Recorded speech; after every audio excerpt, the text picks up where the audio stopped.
بس هو احنا عشان نتجوز محتاجين كام؟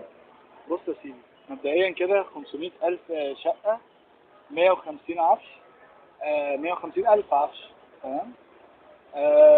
مهر وشبكة هيخش لهم في ربع مليون جنيه، تمام. ده غير ان ابوها الاقرع هيقول لك يعني لازم بنتي تعيش في نفس المستوى المعيشي اللي هي كانت عايشه فيه، وهي هتلاقيها مقرحه اصلا ومش لاقيه تشتري بنطلونات الفيزون بتاعتها، فبتجيبها من ميدان الجيزه ب 15 جنيه، تمام.